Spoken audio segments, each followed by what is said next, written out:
Bom dia, meus queridos irmãos, que a paz do Senhor esteja conosco. Amém, meus queridos?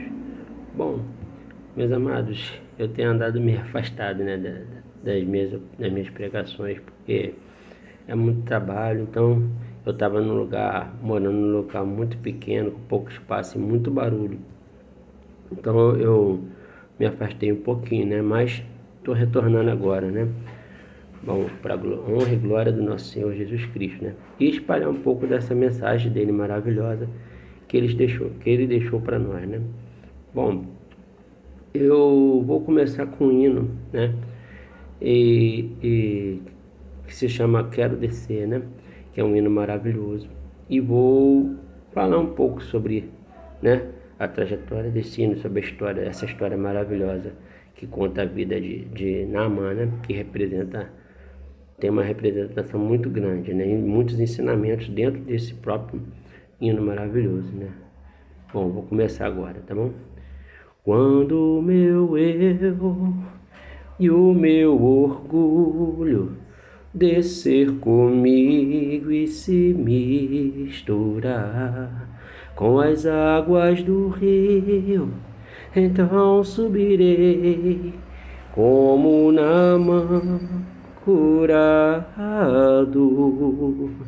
Eu abro mão de tudo que sou, só para servir-te, ó meu Senhor. Eu abro mão de tudo que sou, só para te adorar. Senhor, Senhor, quebra o meu orgulho, eu quero descer e mergulhar nas águas do teu amor. Me purifica, eu quero ser limpo como Naamã no teu poder. Glória a Deus, glória ao Pai, glória ao Espírito Santo do Senhor. Bom, como, né, vocês puderam reparar, né, se vocês prestarem bastante atenção nessa letra desse hino, né, ele conta a história de Naamã, né? Naamã era um general do exército persa, um dos exércitos mais poderosos que já existiram, né, dentro da nossa história da humanidade. E esse herói, ele tem uma história muito interessante, que nos ensina muita coisa. Bom, eles saquearam, né, um vilarejo, né, e nesse vilarejo os soldados, né, destruíam tudo, né, como nós já sabemos, faziam vários saques e tudo, e nisso eles estavam cercando uma jovem, e iam fazer, né, maldade com ela, né, abusos com ela e essas coisas. E ele, vendo isso, se compadeceu dessa jovem, se compadeceu dela. Então ele teve compaixão, né? Esse início né? Teve compaixão para com ela e a resgatou e acolheu ela, né? Fazendo dela serva pessoal dele, né? E dando todos os privilégios de uma serva pessoal que tinha da época, né? Então essa serva ficou muito grata a ele, né? E esse sentimento que ele teve de compaixão gerou um sentimento nela de gratidão, ao qual ela serviu a ele, né, fielmente, né, ajudando-o. Então ele foi quando ele foi acometido, né, de uma doença, né, que na época era muito grave, né, que era a lepra. E ela passou a cuidar dele por gratidão pelo que ele fez com ela. Passou a cuidar, né, lavando suas feridas, cuidando dele, zelando por ele, servindo ele fielmente, né? Então isso gerou uma cadeia muito grande, né, de sentimentos positivos, uma ação que a bondade que ele teve. E disso, né, ela ficou sabendo de um profeta, né, que podia curar ele em nome de Deus, né?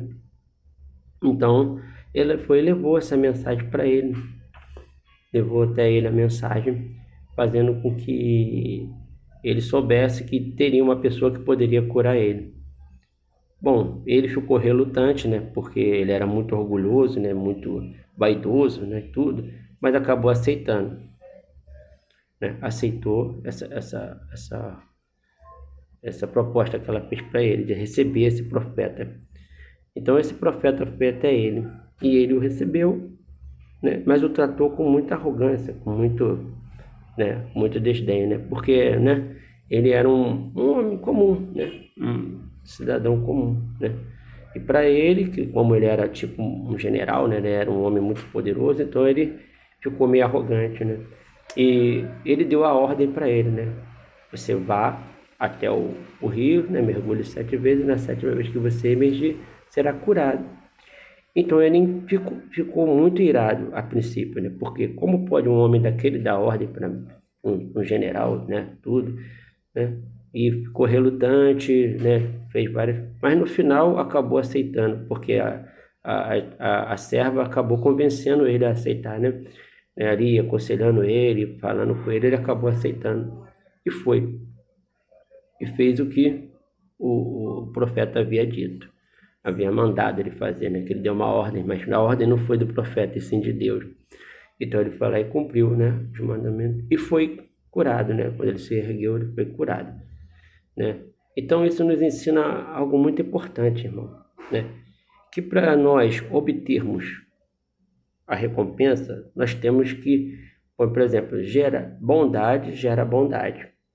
Eu sei que algumas vezes, né, nós nos decepcionamos, mas no final sempre gera a bondade. Então ele teve compaixão e ela teve lealdade com ele. Ficou leal até o fim da vida dele, cuidando até o fim da vida dela e dele, no caso, né, cuidando dele, zelando por ele, né? Então uma consequência de um ato de bondade que ele teve para com essa serva, né, gerou uma consequência muito grande para ele. Uma bênção muito grande, né? Depois ele teve que ter humildade, teve que baixar a cabeça, teve que baixar a bola dele para poder aceitar a ordem de um homem comum, no caso, né? Que era que era o profeta, né? Então ele baixou a cabeça. Depois ele teve que aceitar, né? Teve que aceitar, né? Basta que aceitar tudo aquilo, né? Aceitar, para ele, no caso ali, era uma humilhação, né? Ele teve que se humilhar, teve que ir lá, se abaixar, fazer as coisas. Então ele teve que descer, baixar a bola dele. Então, amados, quando a ordem vem de Deus, né? Quando a ordem vem do homem, a gente até consegue driblar, né? Mas quando vem de Deus, não adianta, irmão, não adianta. Nós temos que fazer valer a vontade dele. Por mais que nós tentamos fugir das coisas, né? Levar as coisas do nosso jeito, mas sempre dá errado. Sempre, sempre, sempre, sempre. Os nossos planos, os nossos desejos não são os mesmos de Deus. Às vezes quase sempre o que Deus deseja para nós, aos nossos olhos, é ruim para nós, mas causa um benefício muito grande futuro. Então vale a pena ser fiel, vale a pena ser bom, vale a pena fazer bondade. Apesar da nossa natureza ser ruim, né, nós temos que controlar esse lado. E o controle vem através de Cristo Jesus, que é o nosso intermediador perante nosso Pai Celestial. Correto? Nosso Jeová, Deus soberano sobre todos. Então, quando nós entendermos que para subir temos que descer, né? Então, aí nós vamos conseguir obter as nossas bênçãos de acordo com a vontade do Pai. Porque às vezes a bênção, né, vem em forma de, para nossos olhos é ruim, entendeu? Mas acaba melhorando no final as coisas para nós. Tudo que Deus planeja, quando nós entregamos na mão de Deus, sempre acaba certo, sempre dá certo. Mesmo que tenhamos que passar pelo vale, mesmo que tenhamos que passar pelo deserto ou pelo vale da morte, mas no final nós receberemos a gratificação de Deus, que é o quê? A nossa salvação, nossa colocação celestial. Porque como a Bíblia diz, né, a nossa salvação está em Cristo Jesus. Porém, as colocações celestiais almejadas por nós, né, pelo menos eu almejo isso para mim, né, e para vocês também, depende da nossa obediência e de fazermos a vontade do Pai. Então, nós temos que Por que que nós trabalhamos, nos sacrificamos tanto, né? Porque para obter o nosso ganho, né? Sustentar nossa família. E é um ordenamento do Pai, o trabalho. A necessidade do trabalho, que é uma aprovação que nós passamos para testar a nossa obediência para com Ele. Então, toda vez que você chega em pontual, que você é pontual no trabalho, toda vez que você faz as coisas, obedece seus patrões, faz as coisas certinho, tudo anda certo dentro da empresa. Mas se você começar a desobedecer, chegar atrasado, fazer as coisas erradas, tudo dá errado. Por quê? Porque você foge do mandamento de Deus e passa a agir pela sua própria competência. E isso causa o quê? No final de tudo, acaba gerando uma demissão. Né? Primeiro, desconforto, guerra com os irmãos, você vai começar a brigar com um, xingar outro, falar mal de outro e vice-versa. Né? E, no final de tudo, você é mandado embora. Aí fica isso. Aí começa a falar, meu Deus, por que isso aconteceu comigo? Ué, são nossas escolhas. Então, tudo é questão de escolha nossa. Você pode escolher, né? Você pode escolher se você quer. Como né, eu costumo dizer, eu vi um vídeo muito lindo que fala sobre que nós somos construtores, né? Nós podemos construir pontes ou muros, correto? O muro, né?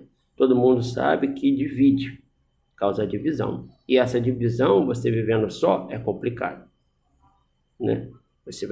Muito dificilmente você vai prosperar vivendo só. Ninguém consegue viver sozinho. Nós somos parte de um corpo. Então, se faltar um pedaço, você vai ficar na dependência.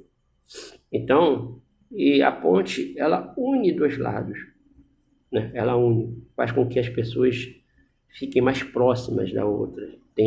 Mesmo que a pessoa não esteja presente fisicamente, mas ela está ali orando, está ali olhando por nós, está ali zelando.